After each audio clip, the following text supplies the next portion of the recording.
and is a way to measure the soundness of an economy is by looking at its trade stature or status. One of the ways countries make it is by doing trade with partner states or countries across the borders. Now, non-tariff barriers always make it hard for countries to trade, and these come especially with the red tape or bureaucracy associated with clearing goods for trade. It's the reason why East Africa came up with the One-Stop Border Initiative. We try to unpack that initiative and what it has achieved so far.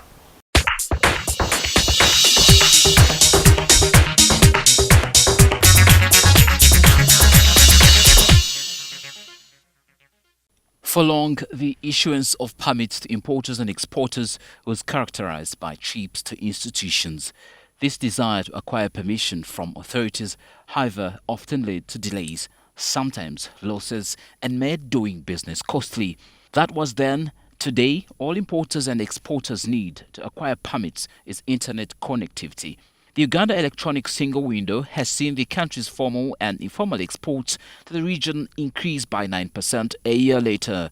Bank of Uganda figures show that between 2017 and 2018, the value of formal and informal exports from Uganda to the East African community countries rose from $1.4 billion, about 5.1 trillion Ugandan shillings, to $1.52 billion, about 5.5 trillion shillings.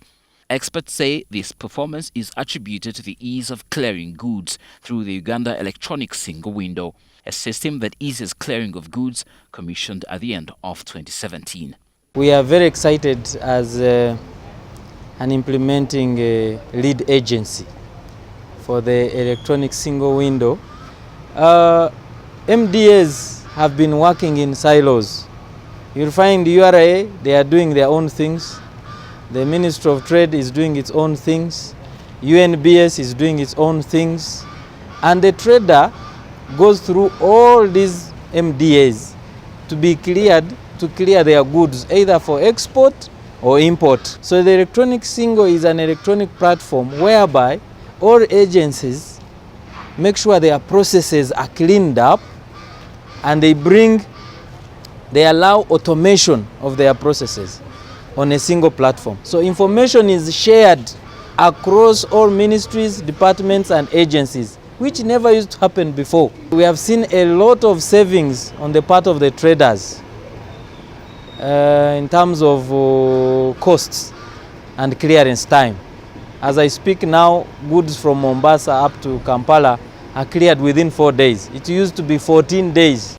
For the system to work, key stakeholders, including government agencies and private sector, have had to push in the same direction. We are here to witness the addition of 2 more trade intervening agencies. That is the Uganda Communications Commission and the Cotton Development Organization.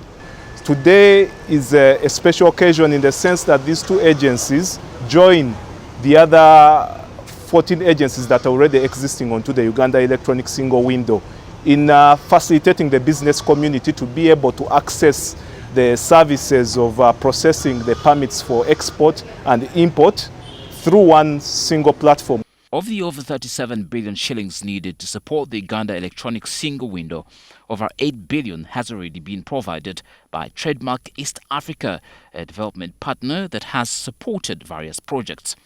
Trademark, we work with government agencies and the private sector to see that there is an improvement in the trade environment. So I think it's been mentioned, so we got funding from Danita, and then we worked on an MOU with the Ministry of Trade, Uganda Revenue Authority and Private Sector Foundation. We are a facilitator. So the government agencies implement, they request for this support, and where we can, we provide it through other funds that we get, and we just facilitate. We come in as just technical advisors. Otherwise, everything is actually implemented with the government. The initiative is expected to expedite service delivery by regulatory government ministries, departments and agencies to the private sector involved in cross-border trade, and thus reduce the associated non-barriers which always push up the cost of doing business.